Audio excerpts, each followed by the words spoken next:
10 बजे के करीब वो कमरे में दाखिल हुआ तो कमरा उसका मूड चिढ़ा रहा था, खाली खाली सा। उसका मूड बुरी तरह ऑफ हुआ। वो कल रात भी कमरे में नहीं आई थी, बल्कि उस दिन से उसे कोई मौका नहीं दे रही थी। जाने कहाँ छुपी थी। उसने गुस्से से मोबाइल निकाला और उसका नंबर मिलाया, मगर कॉल रिसीव नहीं की गई। उसने फिर नंबर मिलाया, नो आंसर। उसका दिमाग घुमा, सो टेक्स्ट लिखकर भेजा और फ्रेश होने चल दिया। कमरे में आए, इससे पहले कि मैं आपको लेने आऊँ, शराफत से आ जाए। अगर 10 मिनट में आप मुझे कमरे में ना दिखाई दी तो मुझे अपने पास आने पर मजबूर पाएंगी। उसका मैसेज पढ़कर माहिमा की रीढ़ की हड्डी तक सनसना उठी, मगर वो नहीं जाने वाली थी, ये तो तय था। लेकिन एहान का कोई भरोसा भी ना था कि वो सच में आ जाता। अब तो वो उससे हर बात की उम्मीद कर सकती थी। ये वो पहले वाला एहान तो हरगिज़ ना था। काफ़ी देर सोचने के बाद उसने मैसेज लिखकर सेंड किया और मोबाइल ही ऑफ कर दिया। फरवा की शादी खैर खैरियत से निपटने तक उसे किसी तरह से ये मैनेज करना था, और उसका एक ही हल था कि वो कैसे भी करके एहान के सामने कम से कम जाए। एहान शावर लेकर निकला। सबसे पहले मोबाइल उठाया कि उसे कॉल मिला है, मगर सामने उसके नाम का नोटिफिकेशन देख उसने जल्दी से मैसेज ओपन किया, जिसे पढ़कर उसके माथे और गर्दन की रगें यकदम गुस्से से फूली। मैं फरवा के पास हूँ, वो काफ़ी अपसेट है। 2 दिन के बाद तो उसे हमसे दूर चले जाना है, इसलिए मैं उसके पास रुकूंगी। उम्मीद है कि आप बात समझेंगे। बिना कोई रिप्लाई किए वो गाड़ी की चाबियां उठाता पिछले दरवाजे से बाहर निकल गया। गाड़ी स्टार्ट करते उसने हॉर्न देकर चौकीदार को गेट खोलने का इशारा किया। माहिमा ने उसकी गाड़ी और हॉर्न सुना तो जाने क्यों उठकर खिड़की का पर्दा हटाकर देखा। उसके देखते ही देखते गाड़ी जन से बाहर निकल गई। इस वक्त कहाँ गए होंगे, उसे बेचैनी ने आन घेरा। नींद अब कहाँ आनी थी, अजीब मुश्किल में थी। जान, दिल और दिमाग की लड़ाई में वो बस पिस के रह गई थी। दिल था कि उसके इख्तियार में ही ना था। वो तो एहान का पाबंद हो गया था, मगर दिमाग सरजनिश कर रहा था। फरवा सो चुकी थी, मगर वो करवट बदल बदल कर थक गई थी। नींद भी शायद एहान की तरह उससे रूठ चुकी थी। हर कोई परेशान था, मगर सभी एक दूसरे से छुपा रहे थे। सब खुद को नॉर्मल और खुश जाहिर कर रहे थे, वरना एक बार फिर से सभी उलझ चुके थे। रात के उस पहर एहान जाने कहाँ भटक रहा था। सुबह का गया वो अब लौटा था, मगर मायूस सा फिर जाने कहाँ को चल दिया था। ये मुश्किल था, मगर महिमा चाहती थी कि वो यूं ही उससे मायूस होकर पलट जाए। वो उनके दरमियान गुजरी उस रात को अकेले में भी सोचने से डरती थी। मीर शाह शाम से गया, अभी तक नहीं लौटा था। उष्णा का रुआं रुआं उसकी सलामती के लिए दुआ गो था। मुराद शाह तो वैसे ही आजकल घर देर से लौटता था, सो नींद इरा की आंखों से भी रूठी हुई थी। ये रात उसके लिए बहुत कठिन थी, जाने कब खत्म होनी थी। ज़ारून शाह मुसलसल सोई हुई हुरिया को देख रहा था और सोच में डूबा था। किसकी ज़िंदगी में कौन सा रुख आने वाला था, किसी को खबर ना थी। हर चीज़ जाने क्यों लम्हों में ही सबके हाथों से निकल गई। अगले 2 दिन सबके ऐसे ही अपनी अपनी परेशानियों में उलझे गुजर गए थे। सभी एक दूसरे से नज़रें छुपाए फिर रहे थे। हर बंदा यही सोचकर चुप था कि उसकी वजह से कोई गड़बड़ ना हो जाए, इस बात से बेखबर कि यहाँ हर कोई इसी तगो-दो में था। मेहंदी की रस्म के लिए सारे अरेंजमेंट ज़ारून और मुराद ने बहुत शानदार करवाए थे। हर तरफ मेहमानों की गहमा गहमी थी। आज खिलाफ़े तवक्को अरूसा बेगम भी अच्छे मूड में थी और शहाना के साथ मिलकर अच्छे से मेहमानों का वेलकम कर रही थी। बीजान एक तरफ बैठकर सब देख रही थी, साथ ही साथ हिदायत भी देती जा रही थी। लड़कियां हस्बे मामूल अपनी तैयारियों में मसरूफ़ थी। किसी की मेहंदी अभी खुश्क नहीं हुई थी तो किसी का मेकअप होना अभी बाकी था। भांत भांत की बोलियां थी कमरे में। उन सब ने लाइट ग्रीन और टी पिंक कलर के ड्रेसेस बनवाए थे। उफ यार, और कितना टाइम लगेगा इस हेयर स्टाइल में। मुझे एहान के लिए कपड़े भी निकालने हैं, वो आने वाले होंगे। अगर बीजान को खबर हो गई तो वो मेहमानों के सामने मेरी इज्जत अफजाई करने से गुरेज नहीं करेंगी। महिमा तैयार थी, बस हेयर स्टाइल बन रहा था, मगर उसने सबसे ज़्यादा जल्दी मचाई हुई थी। दर पर्दा वो एहान के घर आने से पहले उसके कपड़े वगैरह पहले ही निकाल कर रख देना चाहती थी, क्योंकि एहान के आने के बाद कमरे में जाना मतलब उसके सवालों के जवाब देना। हुरिया, तुम्हें ज़ारून भाई बुला रहे हैं। इरहा ने कमरे में आते ज़ारून का पैगाम पहुंचाया। उन्हें क्या काम पड़ गया इस वक्त, कहाँ है वो? हुरिया गजरे पहनती जल्दी से उठी। कमरे की तरफ गए हैं। अब कमरे में उन्हें क्या काम हो सकता है, ये तो उन्हें ही पता होगा, या तुम्हें? इरहा ने शरीर होते उसे गुदगुदाया। हो सकता है उन्हें वही काम हो जो मुराद भाई को तुमसे होता होगा। हुरिया ने फौरन हिसाब बराबर किया। मरो तुम कहीं जाके। ज़ारून भाई, अच्छा है तुम्हें यूं ही तंग करे। कोई बात नहीं, मैं मुराद भाई से तुम्हारी तबीयत सेट करवाती हूँ पहली ही फुर्सत में। वो उसे धमकाती बाहर निकल गई। धक धक करते दिल के साथ वो सजी संवरी कमरे में दाखिल हुई। ज़ारून का उसे पता था। एक पल में वो उसके दिल की दुनिया ज़ेर ज़बर कर सकता था। सामने ही वो आईने के सामने खड़ा हुरिया का अक्स आईने में उभरा तो मेकानिकी अंदाज में वापस पलटा। कोई इतना प्यारा कैसे हो सकता है, फिर सारे का सारा कैसे हो सकता है। नज़रें उस पर जमाए बोझल से लहजे में वो कहते उसके बिल्कुल करीब खड़ा हुआ सामने। हुरिया की पहले हुरिया की पहले आंखें अब सर भी झुका हुआ था, जैसे प्यारा होना उसका कोई बहुत बड़ा जुर्म हो। ज़ारून ने ठोड़ी से चेहरा सामने किया, मगर आंखों पर पलकों की चिलमन अभी भी गिरी हुई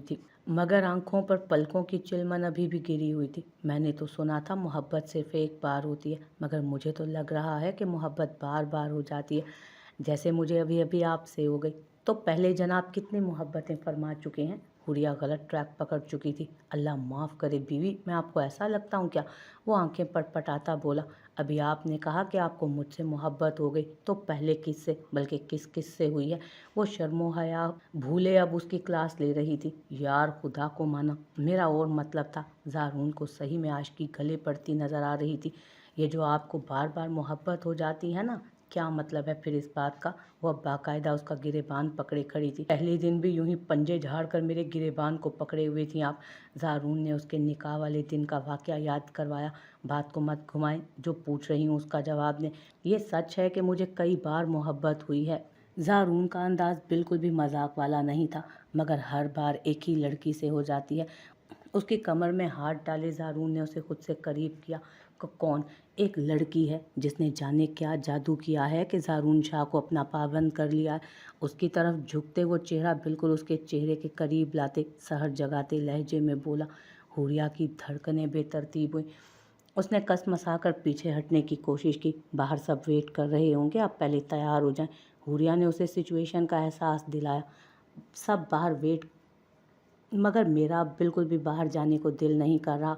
हम कुछ देर बाद चलेंगे। हरगिज़ नहीं, मैं नहीं रुक रही। अभी चलें वरना मैं जा रही हूँ। जा सकती हैं तो चली जाएं। इरहा सबसे पहले तैयार हो गई थी कि वो फरवा की इकलौती भाभी थी, तो उसे शाहाना बेगम के साथ भी बहुत से काम देखने थे और इसी चक्कर में वो मुराद के लिए कपड़े निकालना भी भूल गई थी। हद हो गई है इरहा। वैसे वो खुद को डपटती जल्दी से कमरे में बढ़ी थी।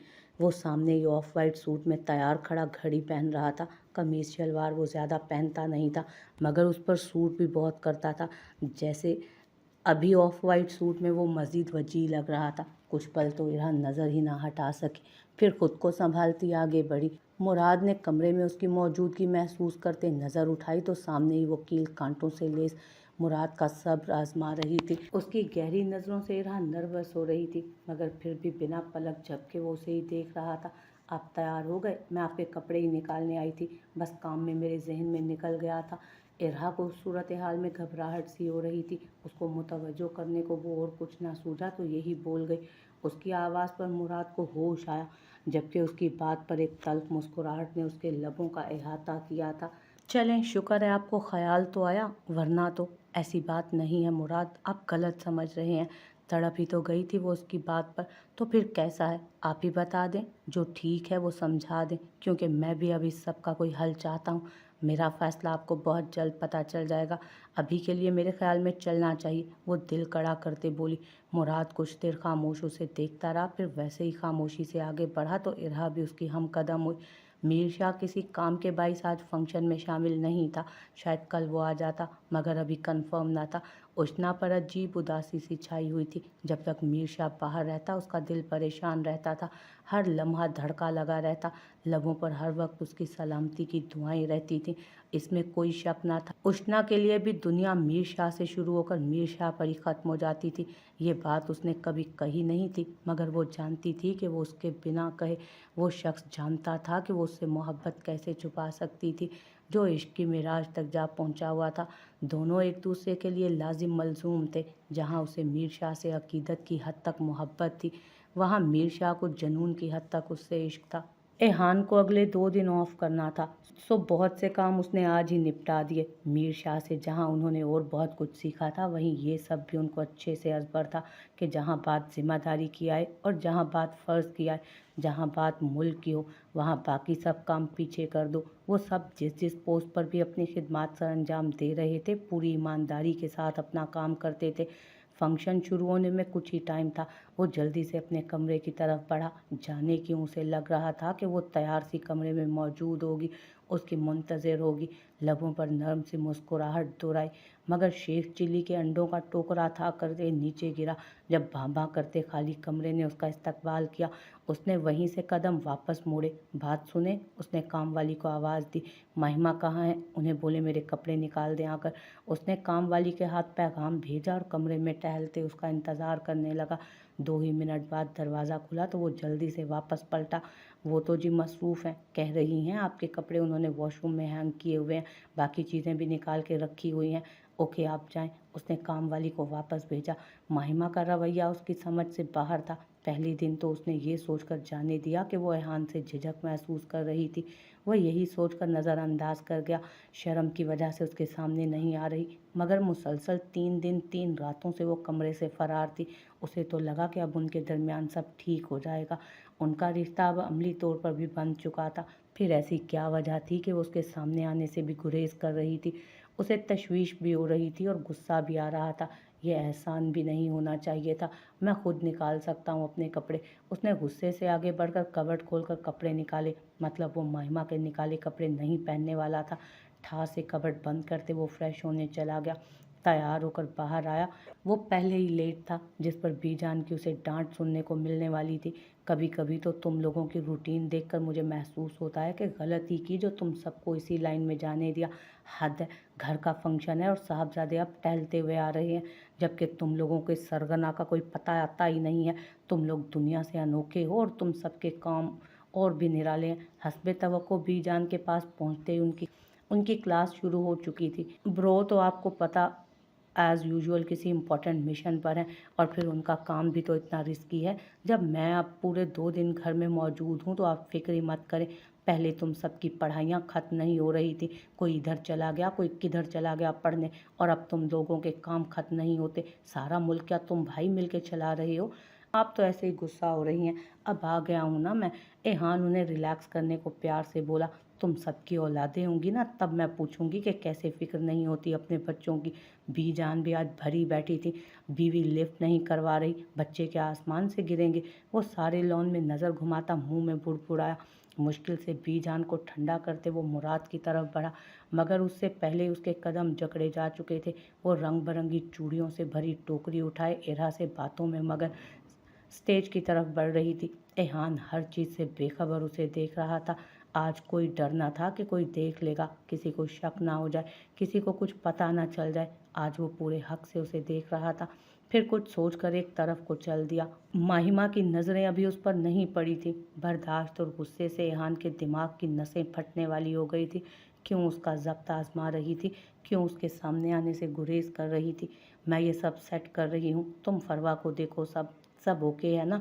मैं बस आती हूँ। फिर फरवा को बाहर लेकर आते हैं। इरहत टोकरियाँ सेट करके रख रही थी, जबकि माहिमा वापस पलट गई।